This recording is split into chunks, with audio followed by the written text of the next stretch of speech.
All of us remember the 70s. It was a great time. The hippie revolution, Woodstock, was a great time. It was a time when the world was waking up to the dangers and the side effects of the Industrial Revolution. In 1972, Rachel Carson wrote a book about this. A direct side effect of this was that a number of polluting industries were shut down because the US government decided to clamp down on the pollutants, clamp it down at the source. But as is the tendency with US, they shut it down there, but decided to outsource the pollution to India. Where did they send one of their thermometer factories after shutting it down in Watertown, New York? To India, to a beautiful hill station in Kodaikanal. It's a beautiful place. We go. I remember going there as a kid with family, eating a dosa that was this big at Nahar Hotel. There are multiple reasons why this factory should not have been set up there.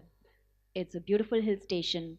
It's next to a sensitive ecosystem, which is the Pambar Shola Reserve, that is home to number of endangered species of flora and fauna.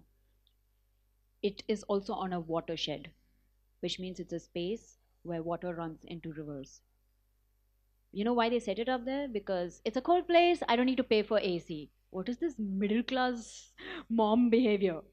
They set it up there, and they, just to skip a little bit of protocol, told people they were setting up a glass manufacturing company. You know what they would do? So this, most of the factory workers were illiterate, right? They couldn't read. So the bottles that had that skull and crossbones mentioning that mercury is a poisonous chemical, they'd strip them away and give them to workers to work with. This factory ran for a long time.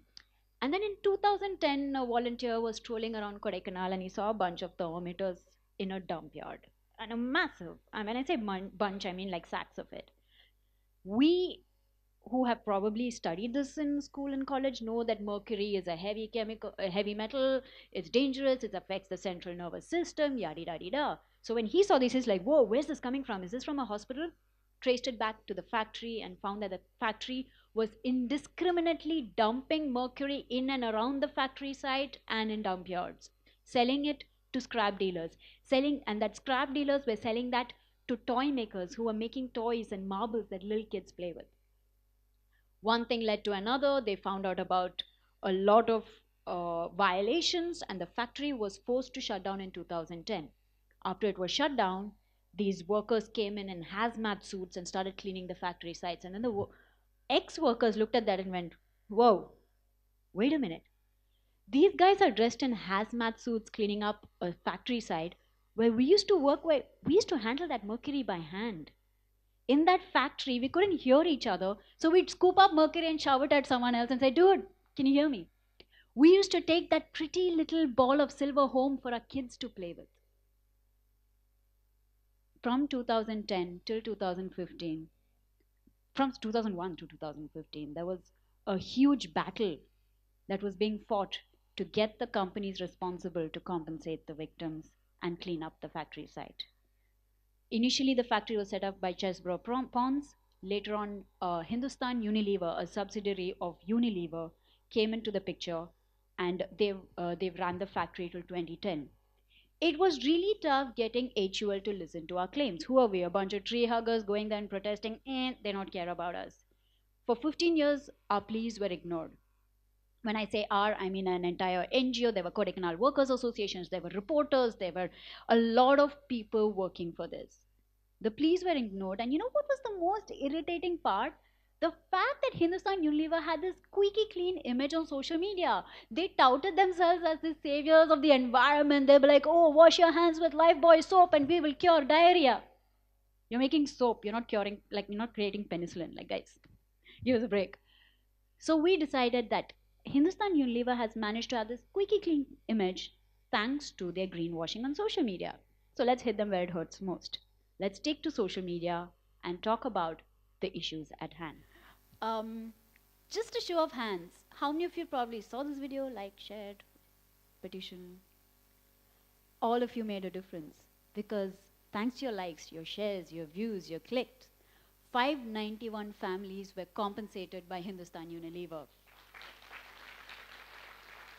We managed to do something. We, with our Facebooks and our Twitters and our Snapchats and our heaven knows what else is out there, we made a difference.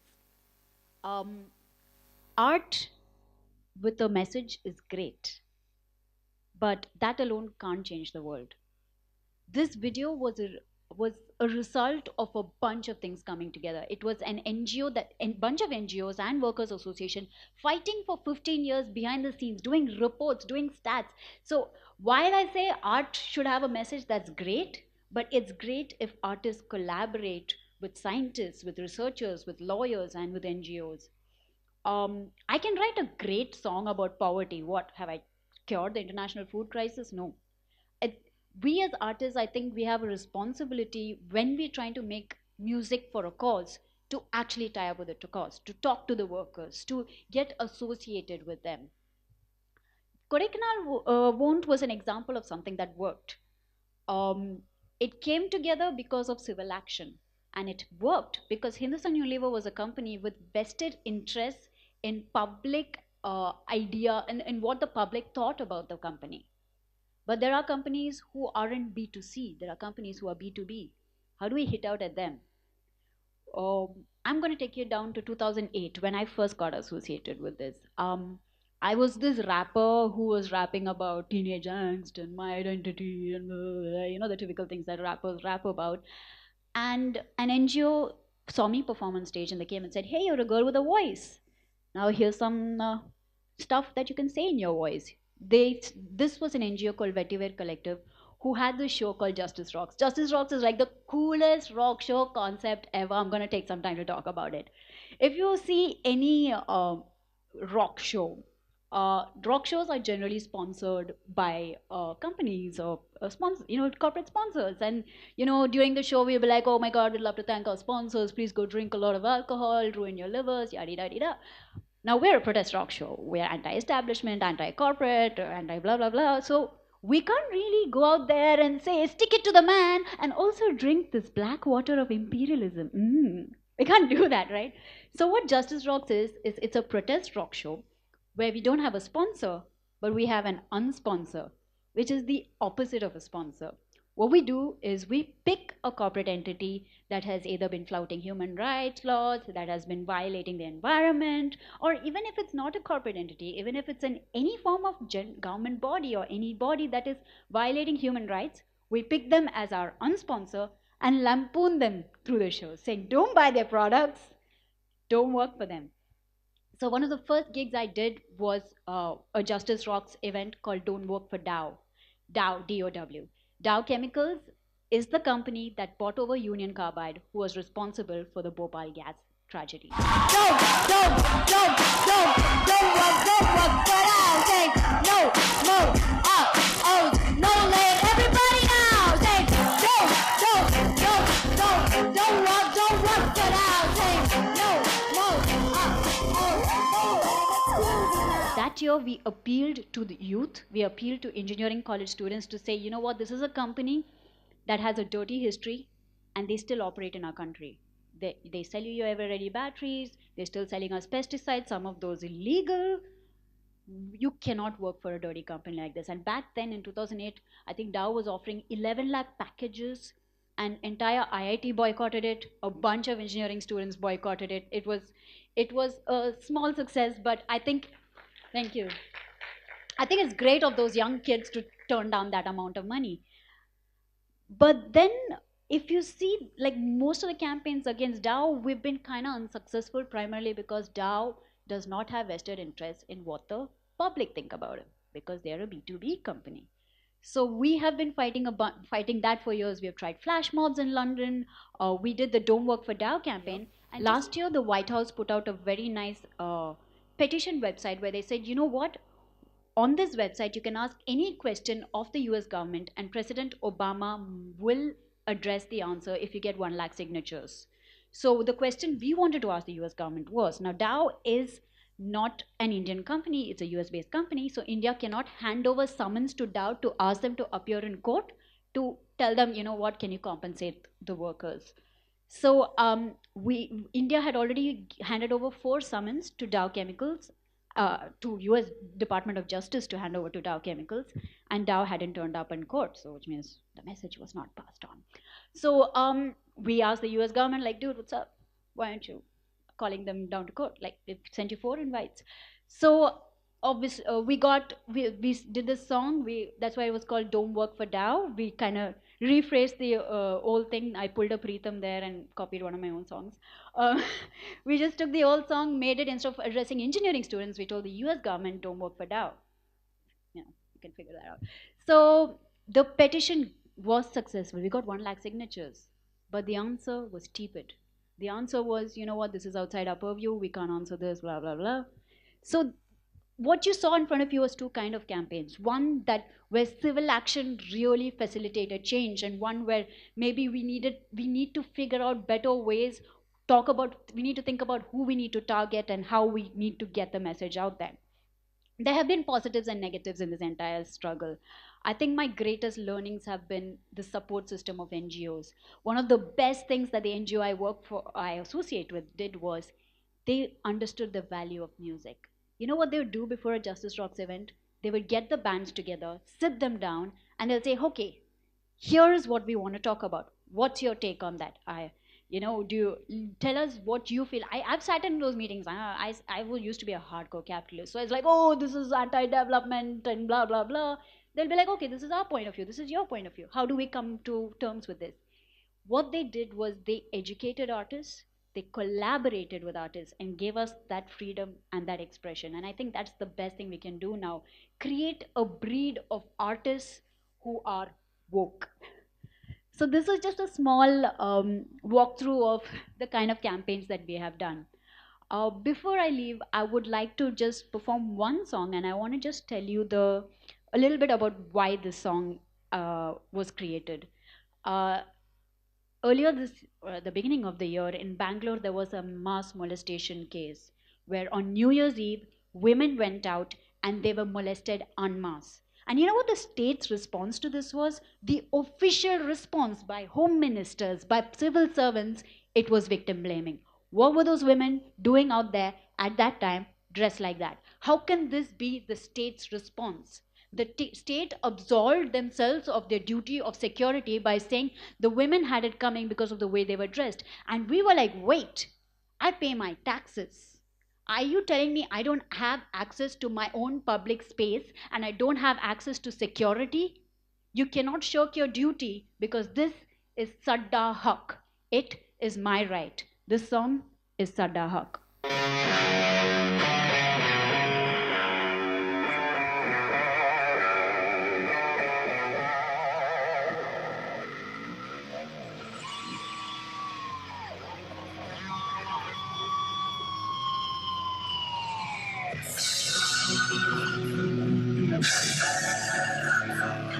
Sadda Haq, now you can't stop us. AK rock, mujhe de do वापस. ये कोई आपस में खेलने का game नहीं. Time I claim my rights and fight for my dignity. Come on, my women, stick with me. Let's stick it to this wicked and sick excuse for democracy. दिन चक गिन करके दिन को रख.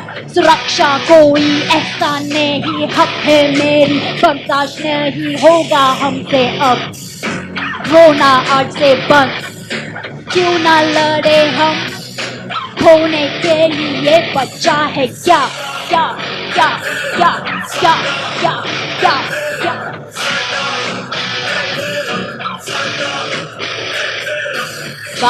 தோழி வாராயோ காணாமல் என் போராயோ. தன் தெருவில் பெரிய சிறிய பலர உரிமை எப்போல் பெறுவாயோ. வடிகட்டி கொடியேற்றி கல்வி பெற்றிய சுதந்திர நாள் கொண்டாடுவாயோ. சுதந்திரத்தை இழந்தாயோ, தேசிய உரிமை மறந்தாயோ. சட்டா ஹக் ஏ தேரா, சட்டா ஹக் ஏ தேரா, சட்டா ஹக் ஏ தேரா, சட்டா ஹக் ஏ தேரா. Sadda Haq, Etera. Sadda Haq, Etera. Sadda Haq, Etera. Sadda Haq, Etera. Sadda Haq, Etera. Sadda Haq, Etera.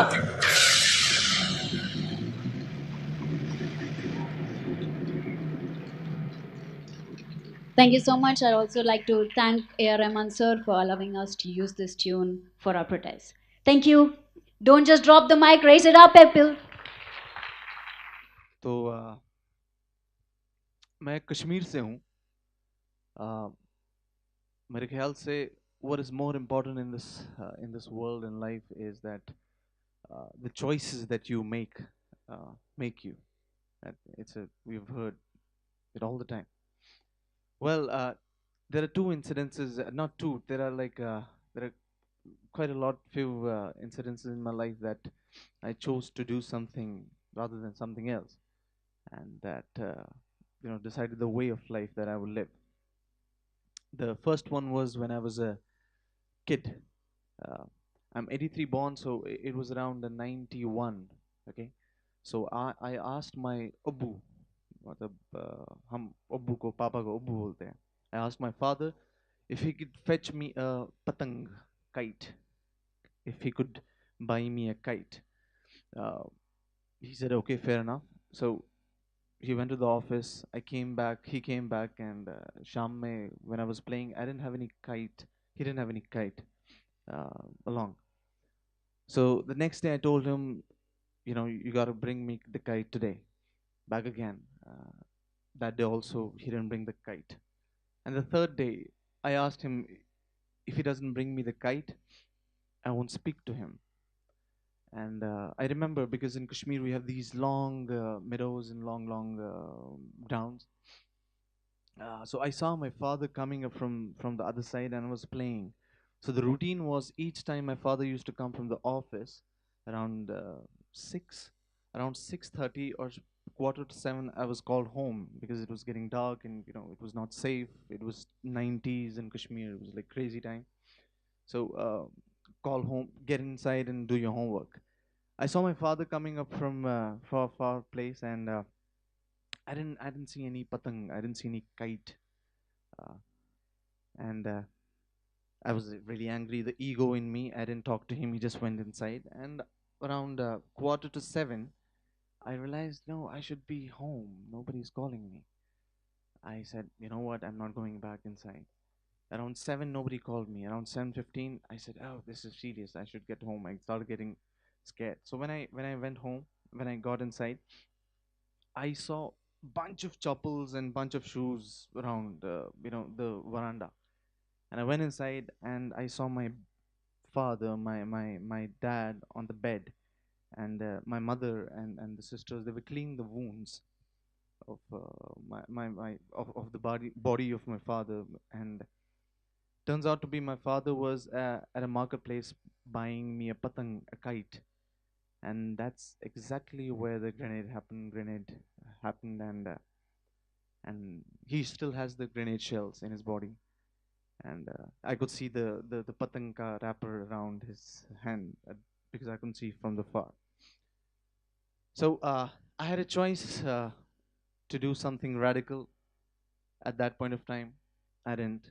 I chose something else. At the second time, I was in ICU because some people tried to kill me, and that was in the I would say 100 kilometers away from Bombay.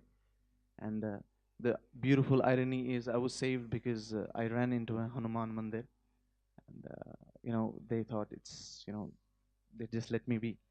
So even then, I had a choice to do something radical, but I chose not to because I believe love over hate. What I do is my parents wanted me to work as an engineer, an MBA, so I did that.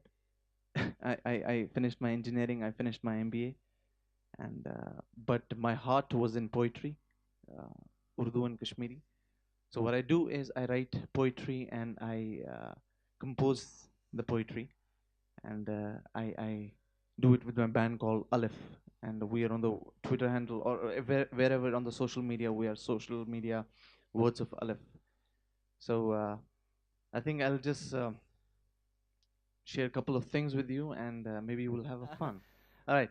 So this one is called Like a Sufi, and we'll just do the song.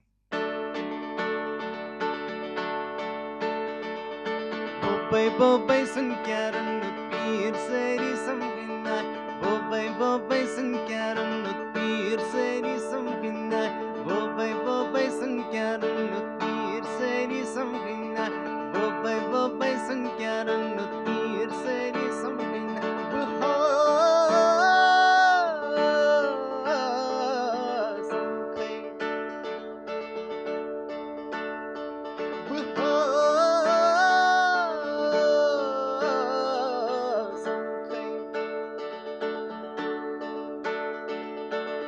lol jigras jigr lol bandai astanan khasai didar kare. Young son of Halima was born in a curfew. Sweat drips from her neck. Baby loves the perfume. I'm in look for show her. Whole world is a conflict where machine guns roar and she can stop it. So she holds them tight, never far from her sight. Prays 5 times a day. May the children be safe. May the children be safe. May they see the light of the day. May they see the light of the day. May they see the light of the day. Lol jigras kartham kanj kanch katpan. Lol jigras kartham tirts pier vanas. Lol jigras kartham kanj kanch katpan. Lol jigras kartham tirts pier.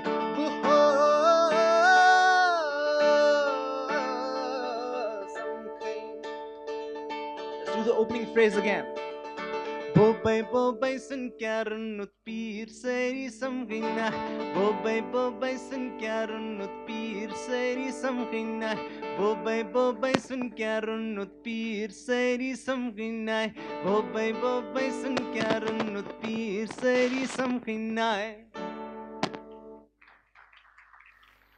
Do you know what this phrase means? So Bobai, oh grandma, what have you cooked for dinner? This is the phrase, and very secretly, grandma says, I have cooked spinach. You know, in Kashmir we have saag. Any Punjabis in the house? Saag होता है, सरसों का साग वगैरह. तो हमारे यहाँ पे भी साग बनता है, तो वो ज़मीन से बनता है.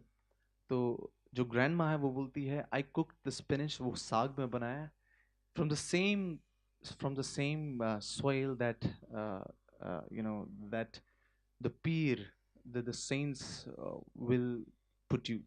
So the peers who have come to dine are not the peers; they are the ones who take you away when you die.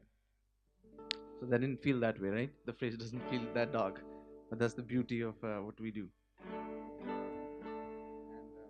All right. Uh, so this is a song called "Shoshe Ka Chashma," and this is from the album Sofia that we recently released. And sometimes it's so awkward to know how to sell yourself into this time. You might be the best in what you do, but if you don't have the team behind you, it's really sad.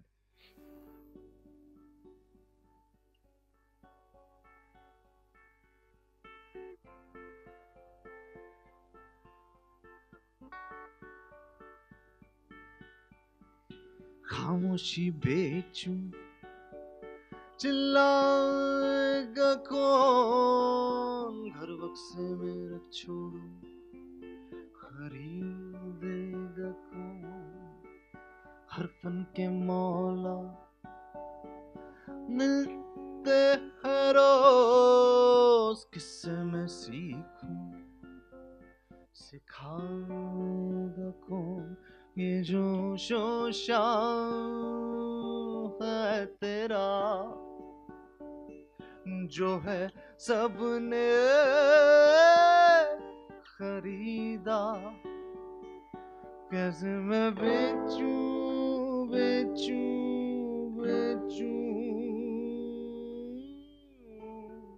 ऐ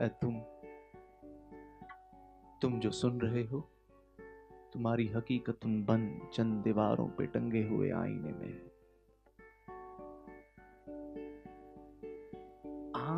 से बातें करता हूँ क्यों, उस कोने में मेरा बिस्तर है, सुलाएगा कौन। हाँ खुद की जहमत है निभाना कसूर, पर शोशे का चश्मा लगाना जरूर। ये जो बेजार खजाने हैं सबके सब जो तुम्हारे हैं, कैसे मैं बेचूं बेचूं बेचूं।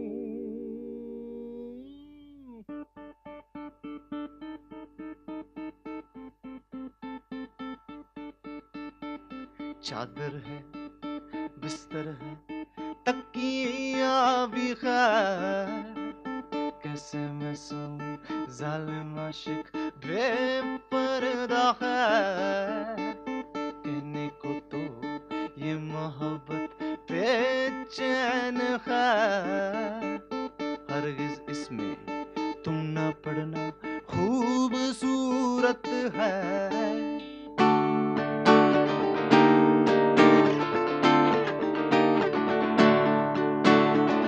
क्या मैं बेचूं क्या खरीदूं, शो है। क्यों मैं बेचूं क्यों खरीदूं, शो है। उनको देखूं खुद को देखूं, शो है। क्या मैं बेचूं क्या खरीदूं, शो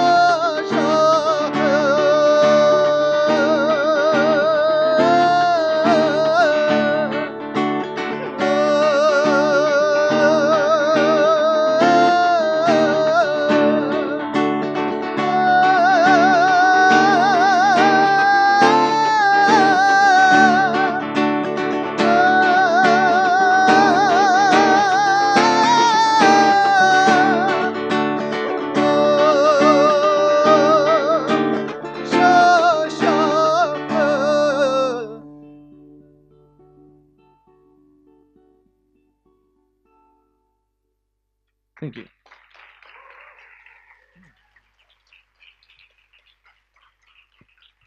खामोशी बेचूं चिल्लाएगा कौन, खामोशी बेचूं चिल्लाएगा कौन, घर बक्से में रख छोड़ूं खरीदेगा कौन। हर फन के मौला मिलते हैं रोज, किससे मैं सीखूं सिखाएगा कौन। ये जो शोशा है तेरा जो है सब ने खरीदा, कैसे मैं बेचूं कैसे मैं बेचूं कैसे मैं बेचूं।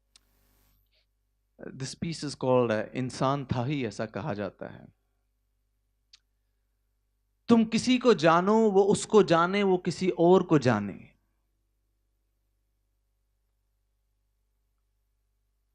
तुम किसी को जानो वो उसको जाने, वो किसी और को जाने। कामयाबी यही है मेरे दोस्त, या तो फिर रुपया है जो हर जगह पहुंचाने का जुगाड़ दिखा जाता है। कोई कुछ भी कहे इंसान था ही ऐसा कहा जाता है। ये जो चांदी का बर्तन है बड़ा ही जादूगर है। ये जो चांदी का बर्तन है बड़ा ही जादूगर है। हकीकत को झूठ और झूठ को हकीकत दिखा जाता है। तरक्की कहते हैं इसको, पर झूठ तो वही जो सच को छुपा जाता है। कोई कुछ भी कहे इंसान था ही ऐसा कहा जाता है। मिजाज हर शख्स का अलग, मिजाज हर शख्स का अलग, पर हुकूमत तो हुकूमत है, हक है। आखिर हिंदू अलग और मुसलमान अलग हो जाता है। कुछ बच भी गए उन्हें गद्दार कहा जाता है।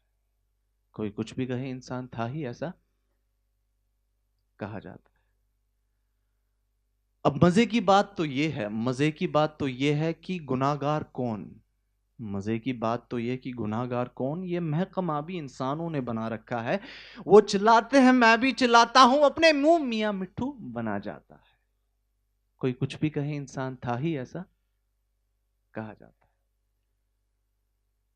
नजर जो आता है 60, नजर जो आता है 60 रुपए की बहुत बड़ी रकम के लिए एक इंसान दूसरे इंसान को खून में लबरेज कर देता है, और कहीं वही इंसान 7 साल के बच्चे का गला काट देता है। ये ना पूछो क्यों, क्योंकि उस बात पे बात करना भी गुनाह माना जाता है।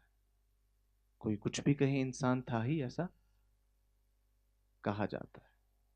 सफर घोड़ा, सफर घोड़ा, घोड़ा गाड़ी या गाड़ी, सफर घोड़ा, घोड़ा गाड़ी या गाड़ी, किसको कहां जाना है? सफर घोड़ा, घोड़ा गाड़ी या गाड़ी, किसको कहां जाना है? बर्दाश्त किसे है यहां? यहां तो बड़ी आसानी से तेरी मां का कहा जाता है। कोई कुछ भी कहे, इंसान था ही ऐसा कहा जाता है। अच्छा चलो तुम अच्छे, अच्छा चलो तुम अच्छे, मैं बुरा, तुम्हारा खुदा खुदा, मेरी हकीकत कुछ नहीं मेरी बला। यार लेकिन यहां पे तो इंसानों का सर धड़ से अलग किया जाता है। कोई कुछ भी कहे, इंसान था ही ऐसा कहा जाता है। अपने महल में हो, चांदी के बर्तन में हो, अपने महल में हो, चांदी के बर्तन में हो, करनो जो करना है, लिख लो जो लिखना है, या तो फिर सोच लो इन बेकार के मसलों में क्यों पड़ना है। ये मुकर्रर इन हमारे जितने भी लोग हैं यहाँ पे, और खासकर ये दो जो काम मैंने इनका देखा। अपने महल में हो, चांदी के बर्तन में हो, लिख लो जो लिखना है, कर लो जो करना है, या सोच लो इन बेकार के मसलों में क्यों पड़ना है। बस वक्त और किस्मत की बात है, बस वक्त और किस्मत की बात है। कोई कुछ भी कहे, इंसान था ही ऐसा कहा जाता है। कोई कुछ भी कहे, इंसान था ही ऐसा कहा जाता है। Thank you.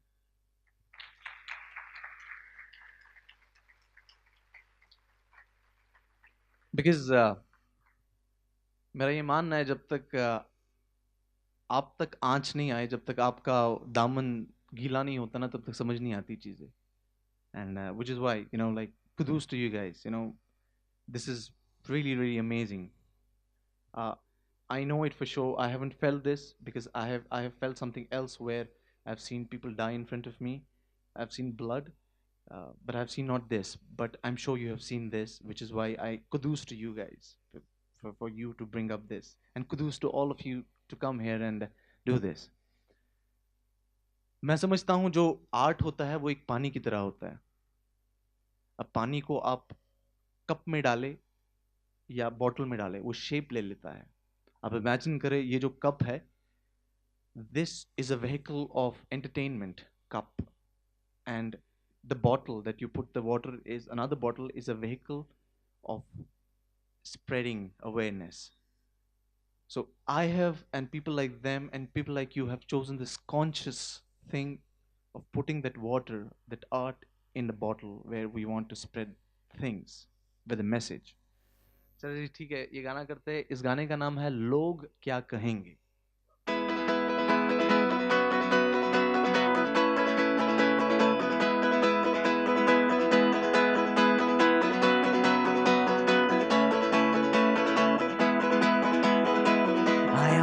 You gotta listen to it. आया मैं कल दुनिया में, आंख बस खोली ही थी, लंच बॉक्स मुझको पकड़ा दिए। बीते कुछ साल ऐसे खेले फुटबॉल जम के, घर वालों ने फिर ये पूछा, बेटा तुम क्या करोगे, दुनिया में क्या बनोगे, नाम रोशन है करना। बीते कुछ साल ऐसे पहुंचे कॉलेज कैसे, अब्बू डोनेशन दिया।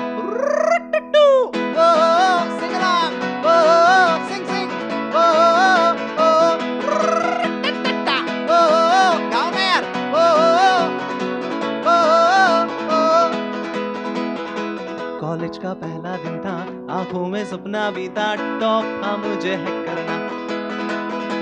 बीते कुछ साल ऐसे एटी के मसले, 40 नंबर से पास हुआ।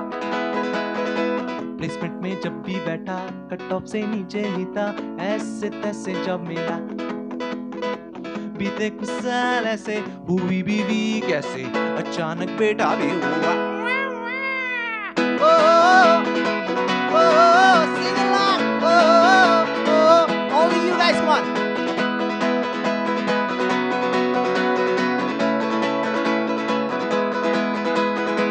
दिन भर में काम करता, थक के बिस्तर पे गिरता, बेटे ने फिर मुझसे पूछा,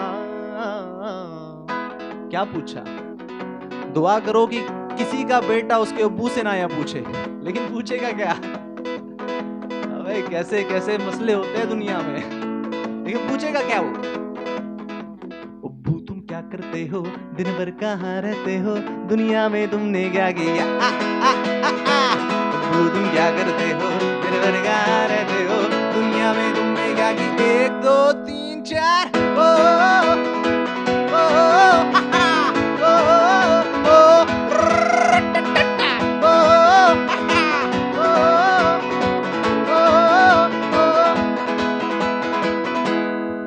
बीते कुछ साल ऐसे, लोग क्या कहेंगे सोचे, ख्वाबों का चकनाचूर हो, आग सूत्रे चोर ओ ओ ओ ओ साथ में गाइए ओ ओ ओ ओ एक और मंतवा ओ ओ ओ ओ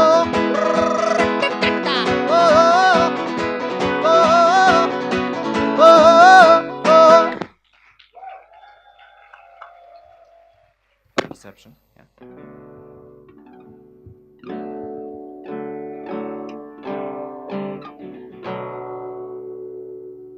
This song is called Jehlimus, and this was written when Kashmir had floods, and this was this a perception of the river Jhelum being the river of emotion for each and every woman in Kashmir who has in conflict, without conflict, families, outside families, been that strength.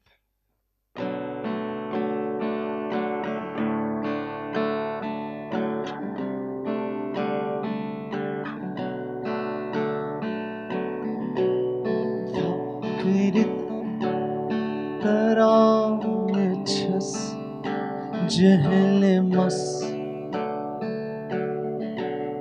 Gyur chum evanchit Jehlimus Look habas uchanavas Jehlimus Jigar yes taran sui Jehlimus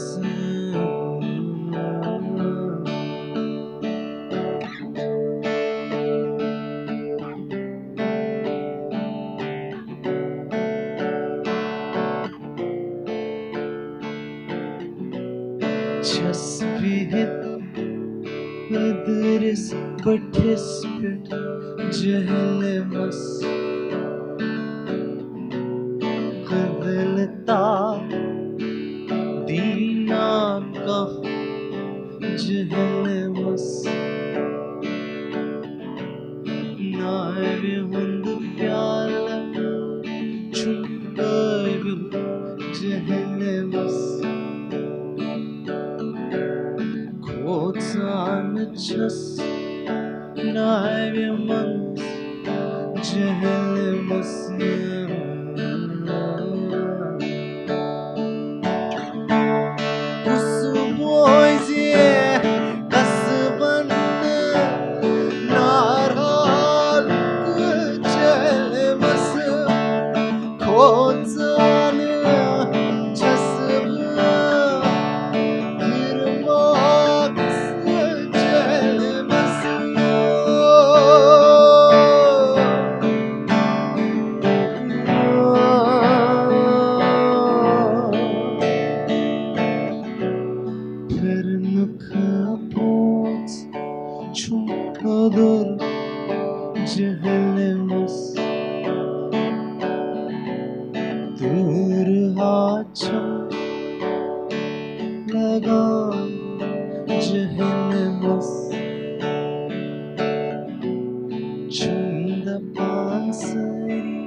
What impact do you feel art has when spoken on the same platform as on-ground marches, strikes, hunger strikes, etc.? Where do you place your art in in that ecosystem of protest?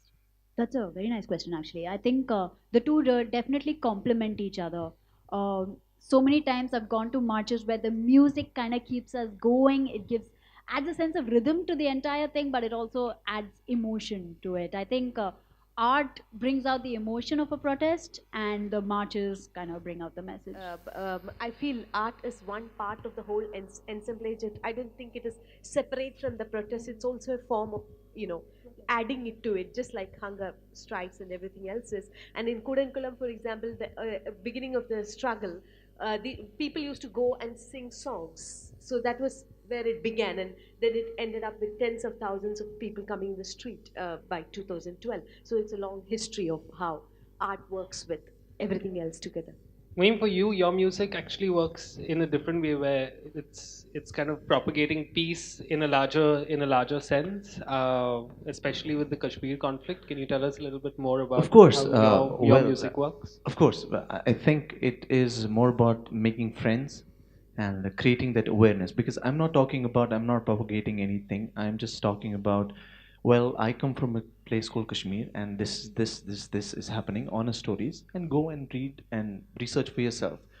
Because 99% of the times, what is seen is not real. So where is what I do and we do makes sense. Yeah. You know, it gives a little platform and a easier vehicle to reach out to people. Yeah. Yeah. Fatima, could you tell us a little bit more about the protest and where it is at right now? You were telling me earlier that it's going through a lull period, that protests has its crests and troughs. Could you tell us a little bit about what's happening now? I wouldn't call it quite lull. I think that every resistance movement, any resistance movement around the world, even if you look at something like Indian independence, you can say 1857 failed. But without 1857, probably 1947 wouldn't have happened. And like there are different stages of it. And right now, this plant is very old. It starts with the USSR collaboration, etc., etc. Then there has been a resistance. Then it was shelved for a period of time, began again, and at the current point it is like 2012. There was a huge protest, especially after the tsunami, Fukushima, because people have seen tsunami happening in the coast. It's a tsunami affected coast in 2011. Fukushima, that made a lot of people come out in the streets. Tens and thousands of people were in the street, and there was like a lot of police violence and sedition cases, waging war against the state. I mean, it has an entire village has sedition and waging war against the state, against them. And Supreme Court has asked those cases to be repealed, but many of them have not. And it's also like for the people, there is a thing of constantly living under a certain kind of siege, and that was what my film was about. Yeah, hi. First of all, amazing evening. Thank you all so much. Social media is such an amazing platform, right? I mean, Kodaikanal won't, for instance, worked because of a social media platform. And maybe I'm going to give my age away a little here, but a generation back or two generations back, to be an activist, or to appreciate an activist, you had to invest more than just a click and like. What's your take on armchair activism? Better than nothing at all, or does it help, or does it sort of ruin the cause, if you will? I don't know if I was clear, but No, it's a question we've been asked a lot. I think it's both the boon and bane of our generation. One of the discussions we were having yesterday on the Twitter chat was the fact that if a cause is spoken about too much on social media, there is a risk of it getting hijacked. For example, we were discussing this earlier, the Me Too campaign has been hijacked by Not All Men's and other discussions like that.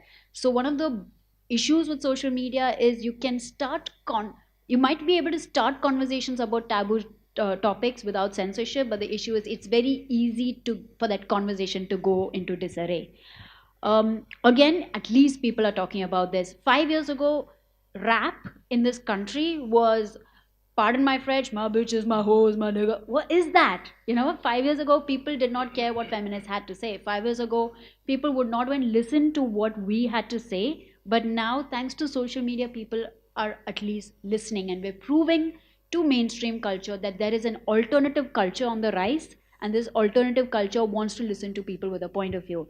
In that sense, in just skewing the way art is structured, I think social media played a great role, because the democracy of the medium helped me to go to probably a Bollywood and say, you think only misogyny sells? Look at the views we're getting on social media. So in just artistic way, it's great to change the dialogue, but also armchair activism only goes so far. There have been positive campaigns. The ALS Ice Bucket Challenge was one campaign which made a great amount of money. There have been positives. For every 2 campaigns that do well, there are 1,000 that fails, but that is true of street protests too. How many hunger strikes go unnoticed? How many dharnas go unnoticed? So I think that, of course, the two, we should not do away with either. We should not do away with street protest, neither should we do away with social media just because a bunch of them failed. I completely agree to that, and Sophia's work is a good example that it can work. And also, maybe, for example, I think it all depends on what particular thing you're working with. For example, Kudankulam, they very often used to say that we want everyone. There are different layers of protection. It's also for them it's like a thing of being obliterated, or like So there is whatever angst which is happening outside the social media also helps. It also keeps some amount of check on the amount of violence which is unleashed. And so, for example, many things which are happening in Kashmir, like social media is one of the things through which you get to know about it. So I think it is something which can work in many ways. That's what I think. Yeah. Yeah. I have there are 2 questions, one to Fatima Madam and then Sophia. We say that the street agitations or hunger agitations cannot be 100% replaced by art, what we talk about. That's one. And when you come to the mercury poisoning in a Kodaikanal, it was the after effect we started that. Now there are some projects which are coming up in India which are more disastrous also, which is we call as a PCPIR, which are basically petrochemicals across the coconut belt. And surprisingly or unsurprisingly, the eco-sensitive zone has been covered up on either side. And these are still a nascent stage, and we still call it a green-filled petrochemicals. So how to go about that? See, mercury poisoning was already done, we had that impact. Now coming to Fatima Madam is, Kudamkulam, the protest or water art, it is only restricted because nuclear cannot be restricted to only a small isolation. So the impact could be around 100 kilometers, 200 kilometers, 300 kilometers. So how do you rate with the Jaitapur project, which is coming up? And unfortunately, what is happening is we only in a media, what we talk about is only a technical and commercial angle. We are not talking about the earthquake zone, which is just sitting on that. So how do you address this by art and everything? First off, a disclaimer, I'm not an environmentalist. I might not be able to give you specific answers, but as an artist, I can tell you, yes, I think if I understood your question correctly, first part, you said we can do away with hunger strikes. I would not agree with that. I think the two need to exist. In fact, not just, like I do popular art, not just popular art, I think serious documentaries also need to exist. I think we need a multi-platform approach to anything that we do. One video alone will not save the world. One dharna alone will not save the world, but maybe a dharna and a video and a documentary and a bunch of protests and all of that might make a difference. The part of the question where you mentioned that there is a bigger issue, not just mercury poisoning, and that what are we doing about that? I wish I had the answer. I'm sorry, but we do fight, our NGOs do fight against environmental poisoning of every kind. One of the interesting points that he brought up is this idea that sensitive ecosystems are being rebranded by the government. In fact, what's happening in Bombay, the RA reserve has suddenly, the natural reserve label has been taken away from RA. This is one of the tools that the government uses. I wish more people were aware of this, where anytime there is a sensitive ecosystem or something that needs to be protected, the tool that the government uses, it takes away the status of a protected reserve or a natural reserve away from that, and that's how they work. Just a little bit of fact, but I wish I had the answer to your question, but I don't, I'm sorry. And so I completely agree with you about nuclear because something happens here, it's going to affect the whole wide world. But the problem in India, is, which many people have talked about, the onus of fighting against all this has been put on the most underprivileged people. Like fishermen and women and farmers. This is all, and whereas the larger middle class doesn't get involved in that kind of a struggle, which is a main problem. Here there is this village which is resisting, which is around it, but the larger population which is further around it, it's kind of like, unless they also join in, it can't be stopped in any real sense. And I feel art could be a way of traveling to different kind of publics. And similarly, there is some amount of collaboration between both the movements, Jaitapur and Kudankulam. People do travel in and out. And Jaitapur having the, one of the biggest nuclear parks in the world on an earthquake zone can only be madness, but we are going to do that. But at the same point of view, we should also understand the amount of restrictions within which these people work.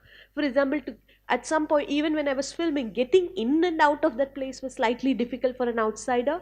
The police will look who is going in, who is going out, and for them to move out, so many cases are against them. So we should also understand the amount of restrictions with which they work with. So taking it from social media, maybe it's also along with liking, maybe to travel to these places, or for all of us, and to see what is happening there could definitely help.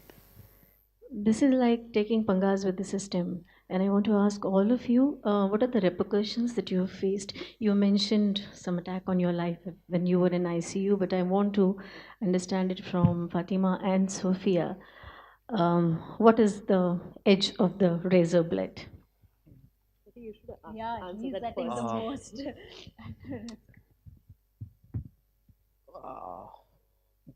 It's a conscious choice that I have made in my life, and I know that there are things that I might do might upset people, but I've realized in my life you can be passionate about doing anything you want, but if you don't have compassion, you won't go anywhere. So uh, each time I want to think, okay, you know what, मेरे साथ नहीं हो रहा है वगैरह, ठीक है चलने दो. So that time I feel, oh, maybe tomorrow मेरे साथ होगा. So there are repercussions, yes, but I've always believed in the goodness. I've always believed in love over hate. No matter kitna bhi ho, kuch bhi ho, देर ही सही, लेकिन people will eventually realize your intention and they will go through that. I have personally, been harassed and been put through a system where I had to go here and there. But that's the check. That is the litmus check for you to realize how badly do you want to really do that. Because if you break there, that's where maybe you're not made for that. Maybe it's okay. That is where the litmus test is. You go through that process. And yes, I've been doing it for like last 10-15 years, so it's humbling. I have nothing comparable. I think that's a much, and I would say I work more like a chameleon, I would say. For example, there was, when I was filming this, me and my friend, we were stopped and the police took us, they deleted our material, wanted to see the ID card, da da da. So it was going a little out of hand. And then they were like, are there any men with you? And we said no. So we play the part of two idiot women who don't know anything, and that quite helped us, and they let us go. So I think for me, this insignificance, this one idiot going in, I mean, this is a big audience for me. So the thing is, always going to smaller audiences, smaller places, and for me, that insignificance has been a good armor. But I know things can get out of hand because of our censorship regulations and all the beautiful things. I'm waiting for it to happen. I don't know whether I'll have the courage to deal with it at that point of time. I don't know. Again, to reiterate what she said, I have nothing compared to the kind of work that he does. Yes, I have gone up against the government, I have done all of that, but I come from a background of privilege, so in a way, I am cocooned. The only repercussion I can think of is self-imposed repercussions, where I would say, okay, I will not work with this brand, I will not work with this company, which makes the fact that I work in media, it makes work a little tough. But I have received a lot of online hate. The same work that I do, by the way, the same issues that I speak out against, activists from less privileged backgrounds are jailed and beaten up. I come from a background of privilege, and mashallah, I haven't had to face that. But I want to tell you something. I receive a lot of online hate. Receive a lot of sexual harassment because women creating content online, there is sexual harassment. Not that men don't get harassed online. I get trolled, I get criticism. But what is interesting is I have gone outside the Tamil Nadu chief minister's house and said we will not accept you as our chief minister. We have been part of Unmake in India campaigns. This was the year when Justice Rocks was unsponsored by Make in India. We've gone out against Modi. But you know the time when I got the most hate? First time I started getting rape threats and death threats, I spoke out against a sexist song. There was a sexist song, I called it out, and fragile male ego of some of the men, not there's some of the men couldn't handle it. I started getting rape threats and death threats. It just puts a lot of things in perspective, doesn't it? Yeah. Hi guys, this question is to all three of you. You've been experienced in this fight, your cause, you have been in the ground zero, you've been talking to the people and NGO. So I wanted to ask, previous government, this government, whatever bureaucrats and ground police, till the officials, you've been fighting it for a long time. And have you seen any changes in their behavior? Like, are they accepting the dialogue? Are they talking about it more open-mindedly, or they're still hiding behind rules and regulations and favorism amongst themselves, or whatever the reason they do not want to like solve the cause and like give the people what they need to have? So have you experience, like, is there any improvement, or you're still fighting against the wall which is not breaking, or what is the government officials or whoever, like even a small policeman, what is his thoughts and process? I want to hear it from you. Like, what have you guys learned through all these years? Have been any changes to these people's mind? Please. For one thing, I can speak from Chennai's perspective. The civil servants there have been a lot of positives. I've seen policemen reacting kindly to us, sometimes even being on our side. I have seen the positives of it. But I think the biggest difference between this government and the previous government are the tactics they use. This government is way smarter than anything we've ever dealt with. Because if you see protests before, just think of Tiananmen Square. You see a man standing in front of a tank. You immediately go on the man's side because you see this big power trying to put down the small power. So public will be on that man's side who's standing up against a tank. You know what this government does? They don't set a tank against you. They ruin the credibility of that man. They put defamation cases on you, as was the case with the Kodangalam issue. They try to take away your name. They try to defame you. Either they put in a lot of cases where you're spending all your time and money trying to fight those cases, or they make it look anti-national. We never spoke about this 5 years ago. It is a new brand used to suppress any form of dissent. And I think the biggest weapon of this government is the fact that they're really smart and they know that the way to put down a protest is to defame them. One of the scariest discussions I heard was the fact that after the JNU incident, people were saying, why are kids discussing politics in college? What are you even talking about? That is where you discuss politics. That's why kids have the energy, the time, the inclination to talk about politics. We complain that we don't have young leaders, and at the same time, when youngsters are talking about dissent, when they're talking about politics, we say, but just go study engineering. This is ridiculous. I think this is the worst tool used by the government. Sorry, I'm going to take one more moment. Another thing that this government is using is the ability to erase public memory. As is the case with the Bhopal issue, what governments and corporates do is they try to rely on the fact that we forget and we move on. Have you ever seen, after the Mumbai floods, they talk about the Mumbai spirit, right? Can we stop talking about that? Because what the Mumbai spirit is, oh look, we had a really bad flood. It's obviously used due to bad infrastructure. It's due to bad management.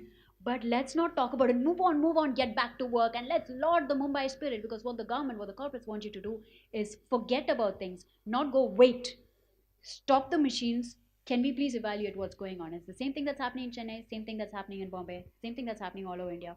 This idea of resilience and the spirit of India and the jingoist nationalist tendencies that the government is using to push the agenda forward. I think you put it beautifully. And about the nuclear issue, the thing is, actually, the nuclear state in very often is a totalitarian state. state, and democracy doesn't function there.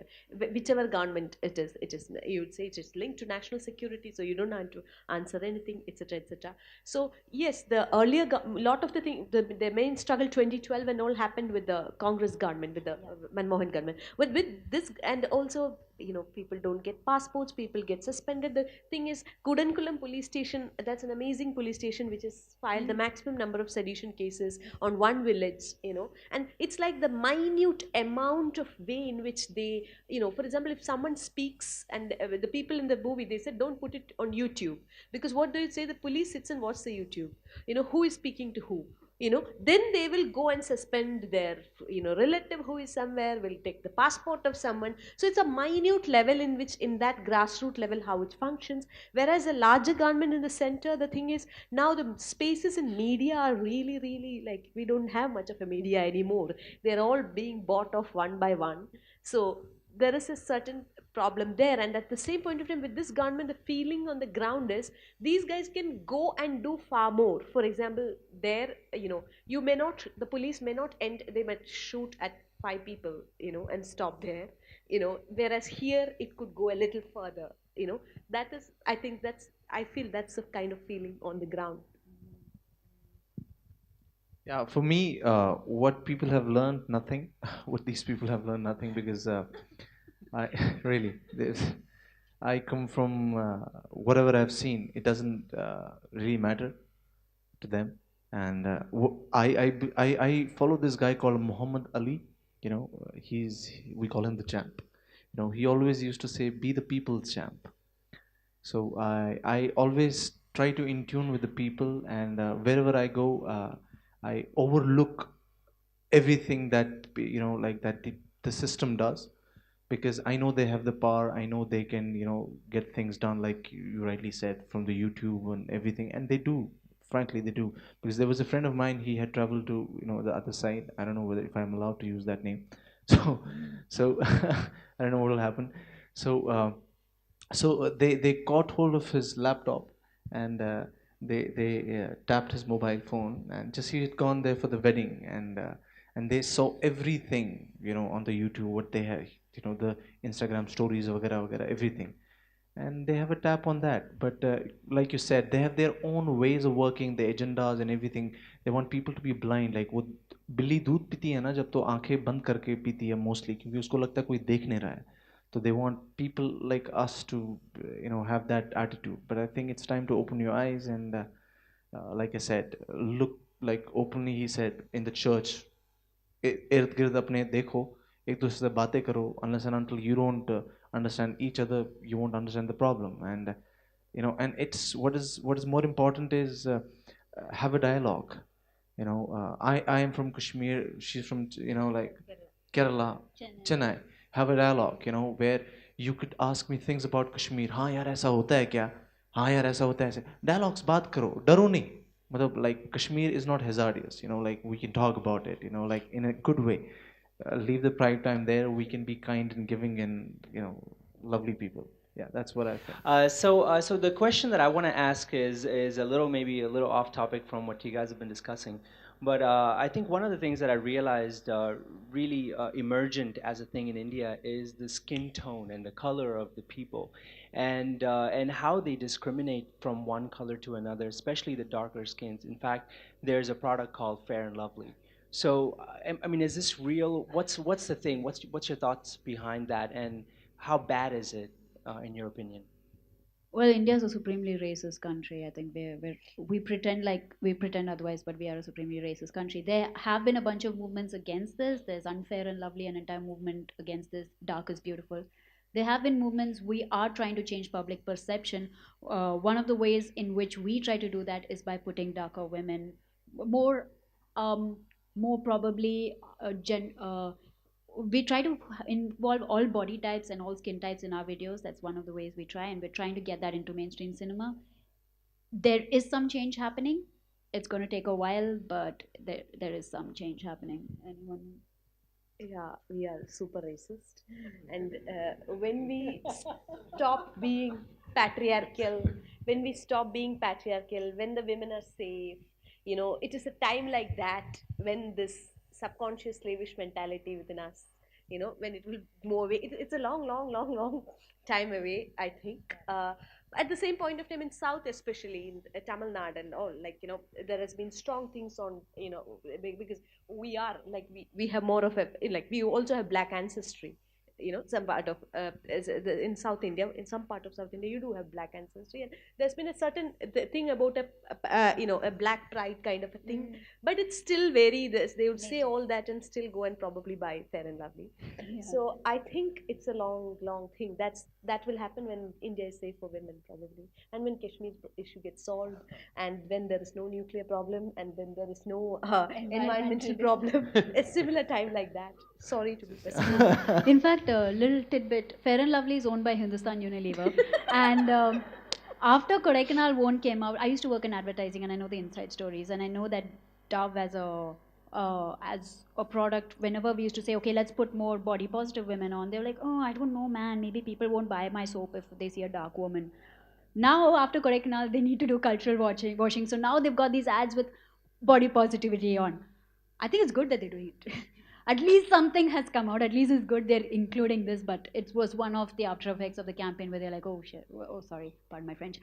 We need to kind of clean up our image, and now we've got body positivity ads from Dove. Yay.